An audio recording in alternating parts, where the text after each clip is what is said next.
I welcome you, camper, to Guilderton, Western Australia. Guilderton, West Australia is a small coastal town north of Perth at the mouth of the Moore River. It was originally known as Gabada, meaning mouthful of water, until it was considered as a town in 1951. It's a very popular holiday destination for people in Perth, who commonly call it Moore River. Guilderton is located in the Guilderton Shire, about an hour's drive north of the capital city of WA, the city of Perth. It's named after the 1931 discovery of 17th century silver guilder coins found in the sandhills near the entrance of the Moore River, hence the name Guilderton. They're thought to be from the Dutch ship, the Gilt Dragon, which sank in 1656. The town was named Guilderton in 1951.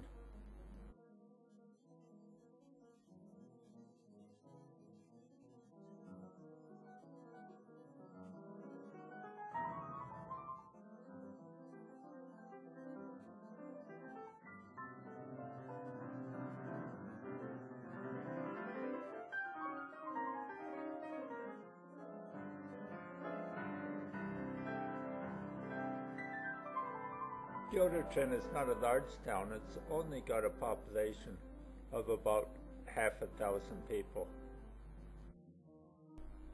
It's an easy drive from Perth, taking about 1 hour going north. A town map of Guilderton showing its large 18-hole golf course. During the 1990s, a large company, the Moore River Company, bought up a big tract of land and got it rezoned from rural to urban. They were planning to put in a major real estate development over the next 30 years. 5,000 lots for 15,000 people. This to a town of 300 people.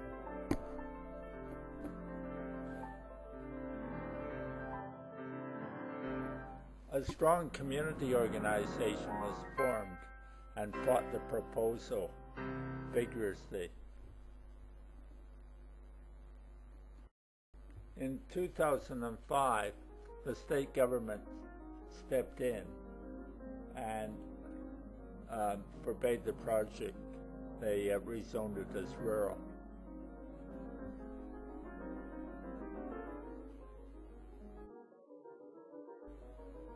5 kilometers outside of Guilderton on the main access road is the many pinnacles shown here.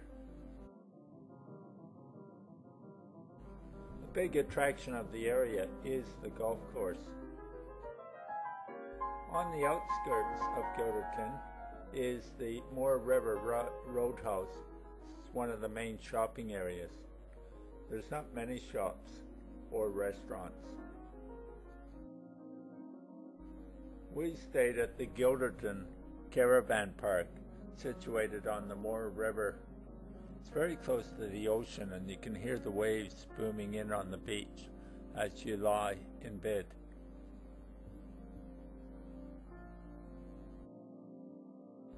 The write-up on the web says some of the world's most beautiful and peaceful beaches, situated at the mouth of the Moore River. Favorite holiday destination. It's actually just been taken over by a large company who are redeveloping and spending a lot of money on the caravan park. They've really modernized it and put a mammoth limestone wall between the park and the ocean. A view of the caravan park from the lookout tower.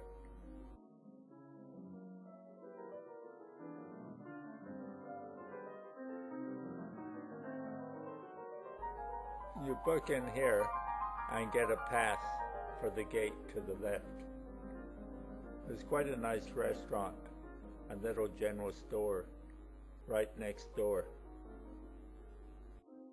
my traveling companion Jamie outside my 20-foot caravan. Because I'm in a wheelchair, you can see the lift. Consumer reviews of the caravan park are fairly positive. I would agree. It is quite a nice park to stay at.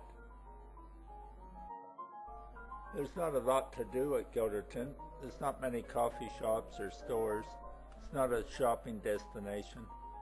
You basically sit around and relax, or play golf, or fish.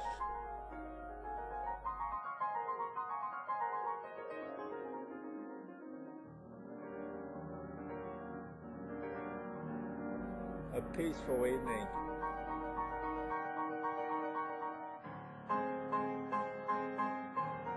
The Guilderton Lookout Tower to the right.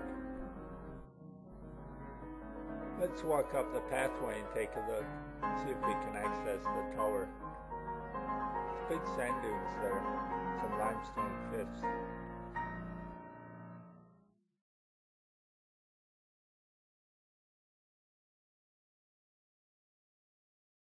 We reach a boardwalk and followed around the cliff. The end of the walkway. This is as far as I can go in a wheelchair. I won't get up to the lookout tower this way, but I'm told if I go around by the road, you can access it from above.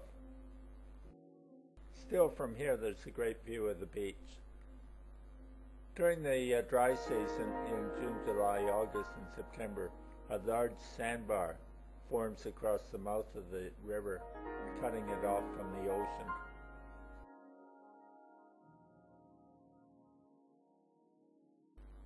A view of the residential development.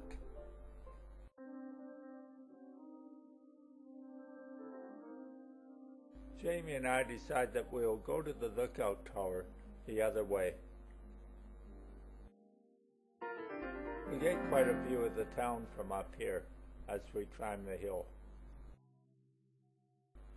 We find there's quite a few walking trails, but they're not really any good for wheelchairs. A little bit too sandy. I get bogged. Yes, there is access this way. We're at the top now. Jamie admires the view. There's interpretive signs about all the shipwrecks in this area, and I read them. The Emily, built in Fremantle, a 40-ton schooner, was sunk here in a gale only 3 months after its launching. The hull was found about 18.6 kilometers south. The French bark, the Ville de Rouen, bound for Bremen, with a cargo of fire bricks and coke, also sunk here. It also had 1,000 bottles of wine. The most interesting is the Gilt Dragon, sunk in 1656, a real story of mutiny, treachery. It's a fascinating story. It's available on lots of websites, and there's been a few books published. They found the complete wreck, which has been reassembled in Fremantle. Let's read up a bit more. It was wrecked the 20th of April, 1656. The wreckage site is only 6 kilometers away. After the wreck, only 75 of the 193 passengers made it to land. 7 sailed for Jakarta in a small sailing boat and arrived. When they came back, they found that a mutiny had occurred amongst the remaining survivors. Many of the remains from the boat have been recovered by the Fremantle Museum and are on display, such as this was.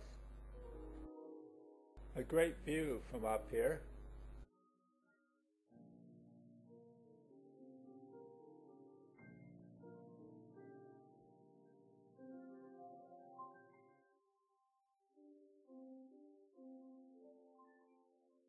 Let's take a 180-degree panoramic view from the lookout tower.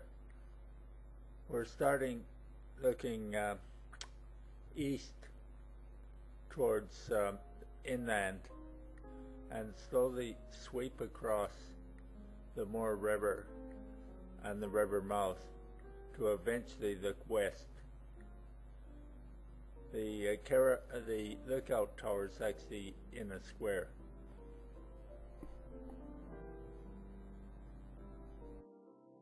Now we'll explore the Moore River.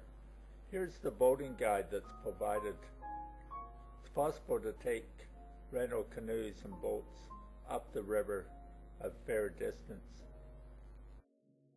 The river actually extends from just south of Three Springs to Guilderton.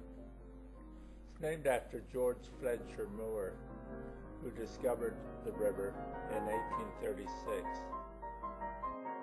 George Fletcher Moore was a prominent early settler in the area, one of the key figures in the early West Australian ruling elite, and explored quite a bit of the area.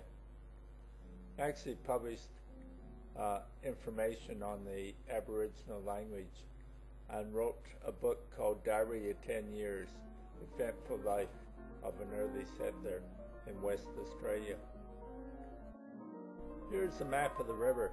Notice the large sand dunes that have formed the white area to the south, just outside Guilderton.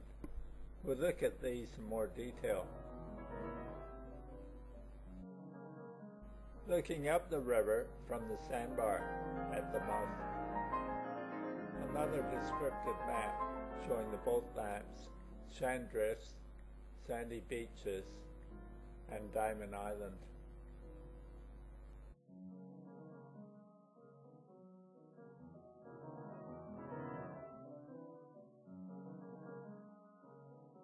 Here's the sandbars and sand dunes on the south side. They're fun to play in for kids.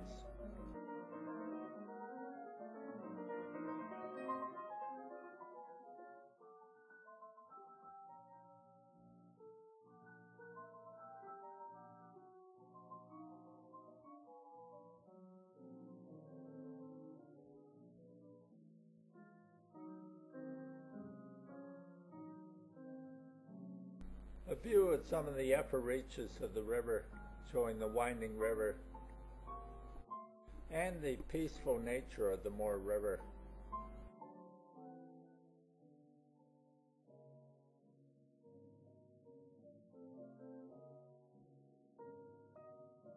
Now we'll take the road, see if we can access the large lighthouse built in 1983.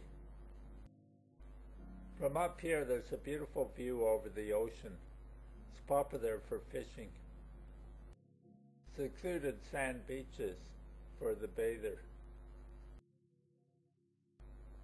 Well, it really is beautiful.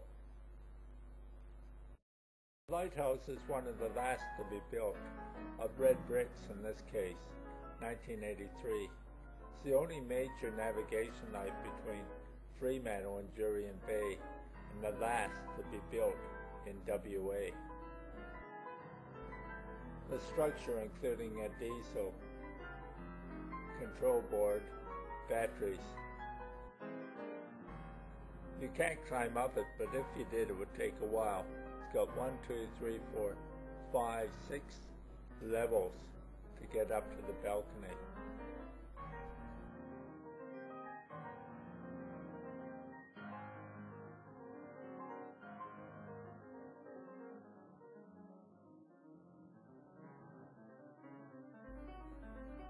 It looms into the sky.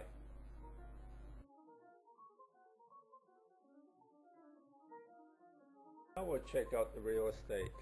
Originally, the houses were just beach shacks, like the ones in the foreground. But recently it's been subject to a real estate boom and the development of quite large houses. Let's have a look. A newly completed house in 2007. These places are quite large, would be quite expensive. See what I mean? This one's a bargain, 650,000. Because these are up around $1 million. It's a lot of money for a place so far from Perth you can't drive into work. Another $1 million hideaway, and you are hidden away in a tiny town, a long way from civilization. Like to buy a lot and build your own house? Well, $500,000 will get you this lot. There's not even a tree on it. That's it for Guilderton. I hope you enjoyed this short show. I enjoyed my stay there for about a week in total. Been there twice now. Thanks for joining me and my friend Jamie and Richard, who traveled with me. I do appreciate your company and wish you all a pleasant day.